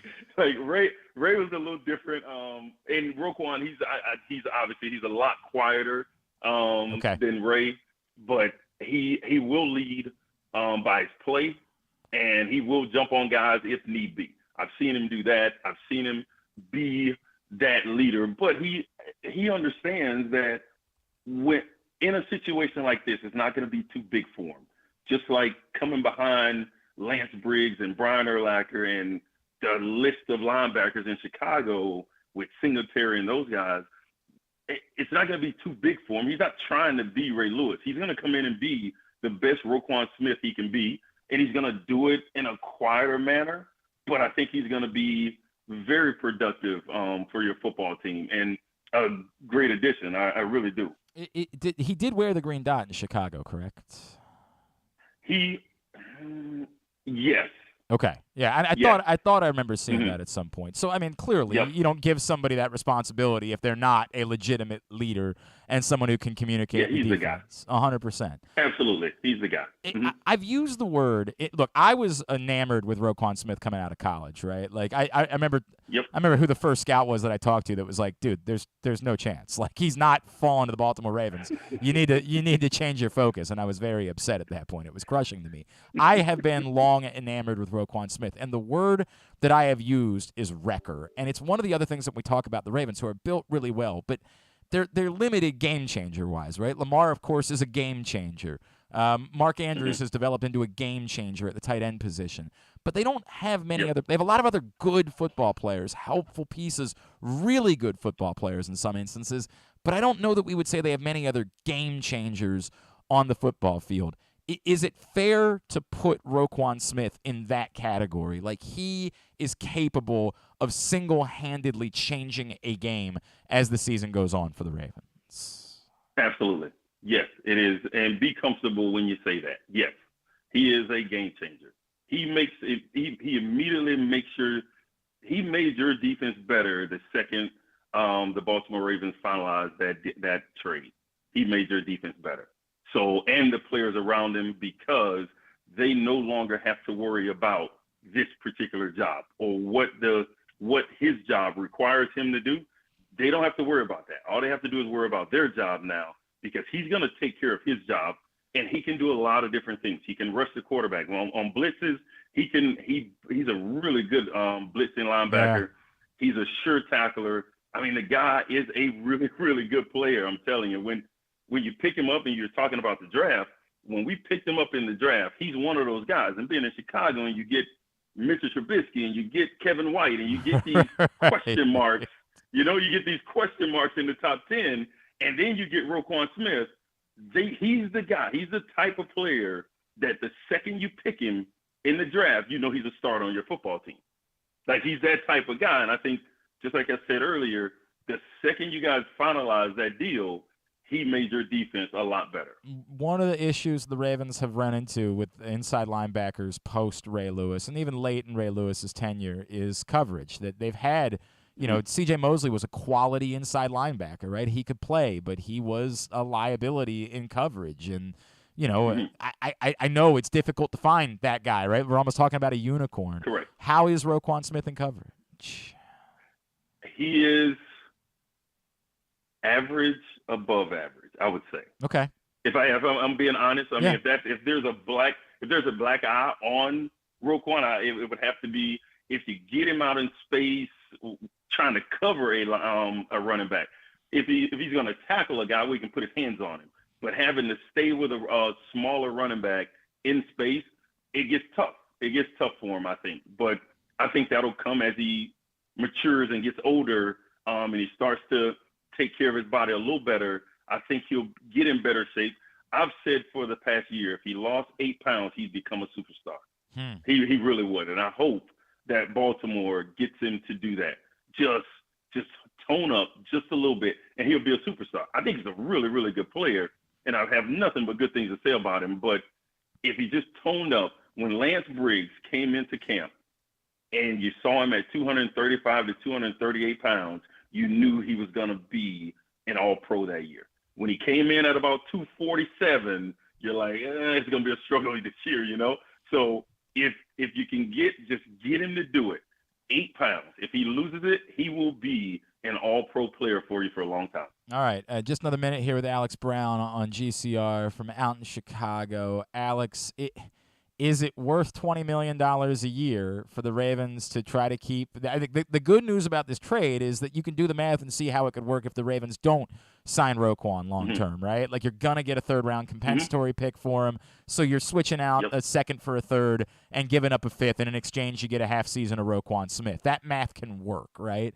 Correct. But it all of a sudden looks like a really great deal if Roquan Smith could stick around for a while. However, we know he's looking for big money. Is Roquan Smith worth $20 million a year to be patrolling inside linebacker for years to come in Baltimore? If he is in top condition, he is worth the $19, $20 million a year. If he is not, and then I think he is right around that $14, $15 million. But if he's in top condition, I think it does put him in that category with the middle linebacker out in Indianapolis. It put him in there with Warner out in San Francisco. So it puts him in that category if he gets his body in top condition. If he does it, I'm telling you, he is a all-pro player at a really high level for the next 5-6 years. He's really, really good, man. And he loves football. You know the guys that you worry about them when they get paid, you don't know what they're going to do. The kid loves football, so whether he gets paid or not doesn't really matter. Obviously, he wants to get paid, but it's not going to change who he is because he loves the game. He loves the smell of cut grass, if you know what I mean. He loves it. So, I mean, I wish we could have kept him, but hey, Baltimore got a hell of a player. I have nothing but good things to say about Roquan. You're going to like him. I love it, man. Love it. At AlexBrown96 is how you follow him on Twitter, and 96A Brown on Instagram, correct? Yes, sir. Anything else we can plug for you, my friends? No, just keep Lamar Jackson doing well. I have him on my fantasy team. Hey, bro. I need him to keep rolling. Hey, man, you're speaking. May he be the greatest quarterback that ever played in the history of football. Every week for the rest of the season. Alex, I love it. Really appreciate you taking the time for us, man. Thank you so much for doing this. We'd love to chat with you again down the road. All right. Absolutely. Let's do it. Thank you, guys. Alex Brown, former Bears defensive end, now with NBC Sports Chicago. Appreciate him. And, confirming a lot of things that I think we felt about Roquan Smith. Acknowledging, hey, if there's a limitation, it's in coverage. And I know that we're going to say, oh, great. We've heard that story before. But I think we need to be fair. Like, what we're asking for in an inside linebacker who's both a wrecker and, plays coverage like a safety, that player doesn't exist. Like, that guy is not to be found in football any longer. Now, if you're just not a liability, if you're just not someone that immediately, the moment they see you on the field, they're saying, all right, we know where we're going, that goes a long way, right? Like, the standard can't be outstanding coverage linebacker, because I almost feel like we're asking for a running back to be the greatest pass catcher of all time. Like, you got to be able to go be great and high point the football. Well, if you could do that, you'd probably play another position. Like, that's probably the reality. We're asking for something that is almost impossible to find. But what Roquan Smith does, yo, how are you not jacked about that? How are you not excited about it? Speaking of jacked, I saw MC Ernest's pictures from Halloween. He was wandering around as Poseidon. He had no problem. Very comfortable. He and Tyus Bowser both very comfortable with their shirts off. He and Tyus I was loving Bowser. Tyus's post. I really hope we can get him to maybe flex for us tonight. Get him to wear the costume. Bro. Some glow sticks down the air. He looks good, man. Like, he looks good.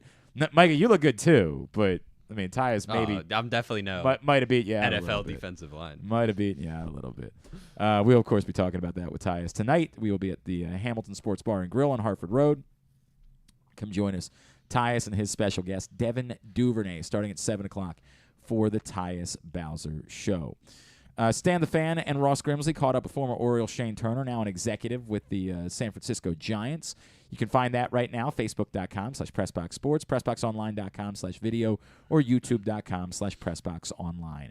We'll come back in, get a tidbit, get tubular, and then simply the bets. It's all on the way. It's Glenn Clark Radio. I swear it is.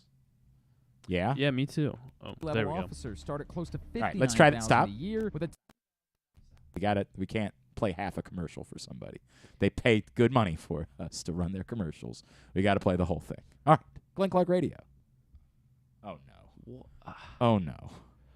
What? Say it again. Glenn Clark Radio. Department is hiring. Nope. No. What is going on? I apologize. I don't. Yeah. Are we okay? Maybe click off, click on again, try it again, set it up, make sure we're unmuted, breathe deep. Go for it. Glenn Clark Radio. The Baltimore County Police Department is hiring. Entry-level officers start at close to $59,000 a year with a $10,000 bonus. Some restrictions apply. Plus a great retirement plan, medical, dental, and vision insurance, advancement to specialized units, tuition reimbursement, 15 sick days earned per calendar year, and even further incentives for military members and veterans. If you have a passion for service and want a career for life, visit joinbaltimorecountypd.com or call 410-887-5542. You must be a United States citizen, possess a valid driver's license, and have a high school diploma or GED equivalent. The Baltimore County Police Department is an equal opportunity employer. Come experience Maryland's #1 sportsbook this NFL season at the FanDuel Sportsbook at Live Casino and Hotel, the ultimate place for any sports enthusiast. Take advantage of our 24/7 kiosks, massive video screens, and watch all the action from the best seat in the house. With more money paid out than anyone around, make every moment more at the new FanDuel Sportsbook at Live Casino and Hotel in Hanover, Maryland. Please play responsibly. Gambling problem? Please call 1-800-GAMBLER or visit mdgamblinghelp.org. Glory Days Grill's Oktoberfest menu is now running. It's one of their most popular seasonal menus all year. It features the chicken schnitzel, the Oktoberfest brewer's platter, the brewer's sausage sandwich, the Bavarian burger with a pretzel bun, the cheddar ale soup, the slam dunk pretzels, and the apple cobbler. All of these meals pair well with Oktoberfest beers and Angry Orchard on draft. Dine in or order online at glorydaysgrill.com and pick up your favorites to take home. Glory Days Grill, great food, good sports. That first sip, that first bite, Start your day off right with a delicious breakfast at Royal Farms. Choose from a fantastic selection of fresh Royal Farms breakfast sandwiches and top it off with a rich hot cup of the freshest coffee in the world. At Royal Farms, breakfast is available day and night. It's the freshest breakfast in the world. Real fresh, real fast. Royal Farms.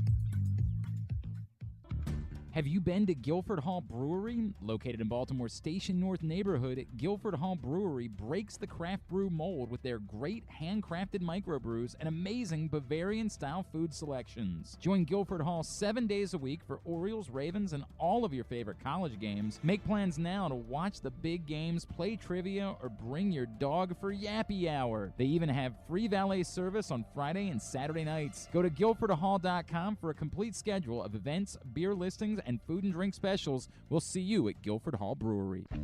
Whether your focus is luxury and comfort, convenience and technologically advanced connectivity, or sporty performance and aggressive styling, we've got the perfect Highlander for you. Check out buyatoyota.com for deals on new Highlanders from your local Toyota dealer today. Tune in to Simply the Bets every Tuesday and Weekend at Bookies every other Thursday at 11:40 a.m. And if you really have nothing better to do, keep listening to this show too. Tidbit is brought to you by the all-new Ginsu Kamado Grill. Save $100 when you use the code TAILGATE right now at ginsugrills.com. Again, that's ginsugrills.com. Use the code TAILGATE, and you'll save $100 when you order your all-new Ginsu Kamado Grill. What you got? All right, so Tyreek Hill and Jalen Waddle have combined for 1,688 receiving yards this season. That is the most by a teammate duo in the first 8 games of a season in the Super Bowl era. Okay, I believe that.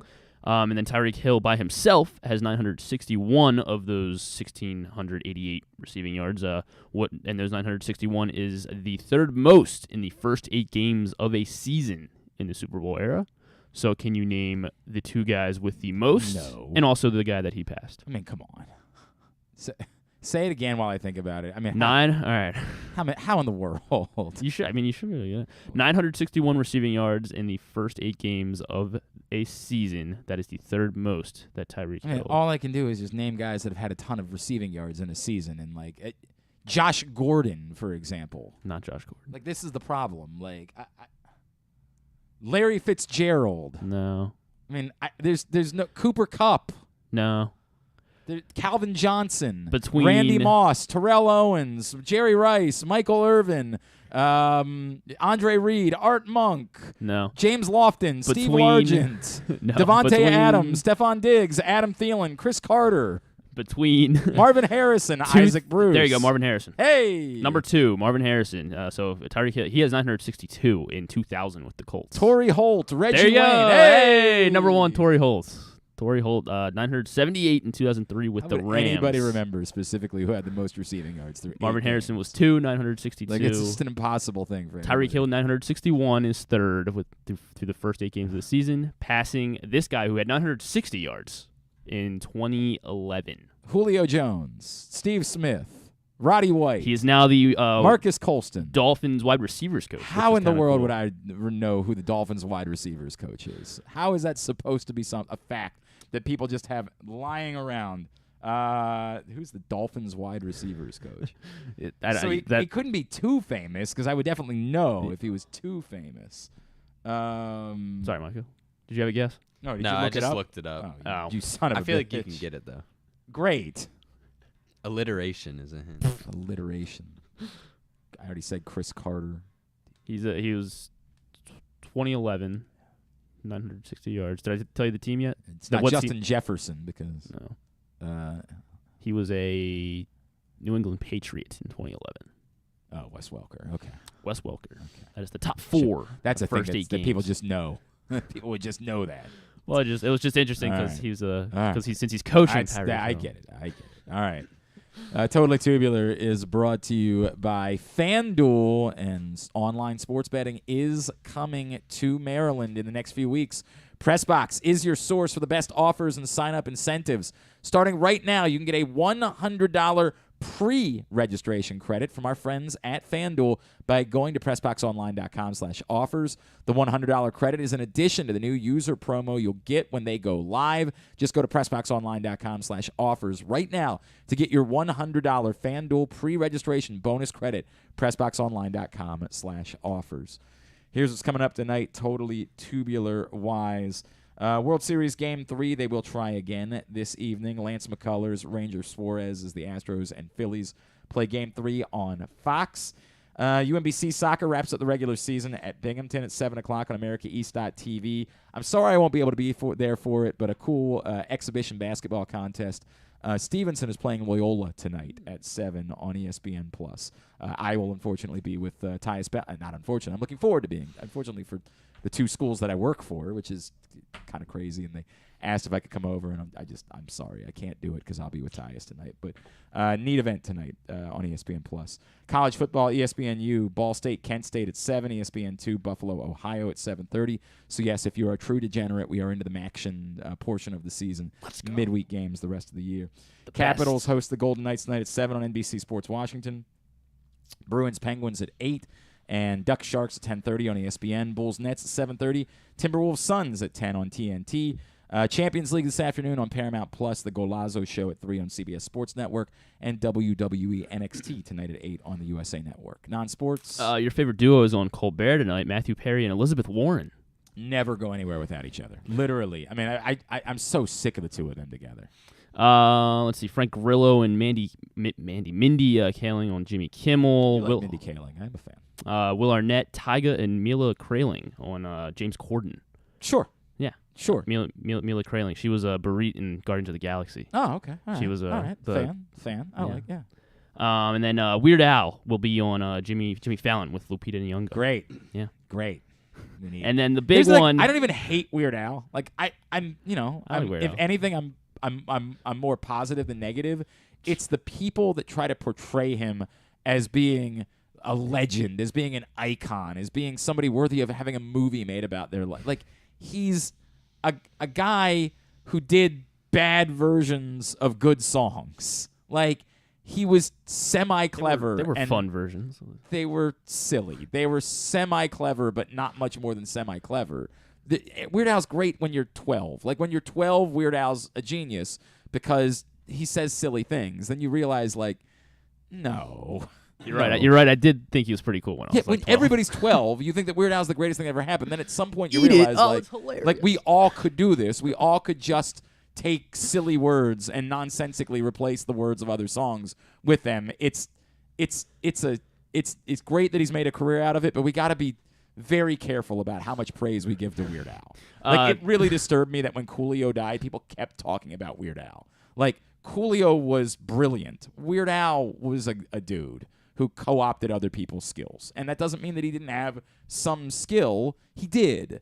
But we got to be careful on how we talk about that. The big thing is a Hulu documentary, God Forbid, the sex scandal that brought down a dynasty. That's the Jerry Falwell documentary where, like, the pool boy... But you know what, John Proctor, he does play the accordion. Oh, that thing starts today? Yes. Oh, I do want to watch. I do want to watch the Jerry that. Falwell. The pool boy, he was paying the pool boy to bang his wife. Yeah. I remember the story. Trust me, I remember the story. So that's on Hulu. That's probably the biggest highlight. And I believe it's the Billy Corbin who did it. The guy that did Cocaine Cowboys is the guy that did this Jerry Falwell thing. So it's the documentary version of Righteous Gemstones. Frankly, is what it is, which I'm all in. By the way, how do we not have another season of Righteous Gemstones yet? What the hell is their pattern for giving us seasons of that show? Who do we got to get in contact with? It's the greatest show on television. What does it take for us to get a season 3 of Righteous Gemstones? For Christ's sakes, I am almost finished Wrexham though. I have I have dove in significantly. You're cruising through. No, I enjoy it. I have enjoyed it as much as everybody said that. I enjoy it. There's a limit to it. It's still. Like, I would rather get another season of Sunny, but like this is it's really good. I do like it. I've greatly enjoyed the show, and I do feel inclined to like root for Wrexham if they ever become a thing. Like if they ever move up to a league that matters, I would be inclined to root for them. All right, very good. Thanks today to Alex Brown. Thanks also to Santi Aldama. Thanks to Jeremy and Joe Serpico. We'll get it all up in the greatest hits section of the tab at GlennClarkRadio.com. On the program tomorrow, we will bring you segment number 1 of the Tyus Bowser Show with Devin Duvernay. Rayshawn Lewis, the son of, exactly right, the son of former wide receiver Freddie Lewis. Exactly right. That's the Ray Lewis' son, Rayshawn, has been getting some serious run in recent weeks for Kentucky. He's a wide receiver there. We're going to catch up with him, talk to him about that. And Zach McPherson, Baltimore native, now with the Philadelphia Eagles. They're undefeated. We will talk to him about his rookie season in the NFL and stuff and things. Of course, if there's any more movement before the trade deadline, we will be talking about that as well. Thanks to everybody at PressBox, all of our great sponsors and partners, including the Baltimore County Police Department, Glory Days Grill, Royal Farms, the Costas Inn, Guilford Hall Brewery, Grade 8's Memorabilia, the FanDuel Sportsbook at Live Casino and Hotel Maryland, Maryland Vascular Specialist, the all-new Ginsu Kamado Grill, your local Toyota dealer, buyatoyota.com. Thanks to Micah at micah.ernest on Instagram. Make sure you're following us on TikTok. We got anything lined up for TikTok, or are we... All right, we'll talk about it after the show. Thanks to Griffin at Griffin_Bass. Follow us on Twitter, Instagram, and TikTok at Glenn Clark Radio. Have a great Tuesday night. Go nobody in particular. Duke sucks. Ohio State sucks too. If you're with us on audio, do nothing. If you're with us on video, give us a minute. Go back to where you started. Hit refresh. Simply the best.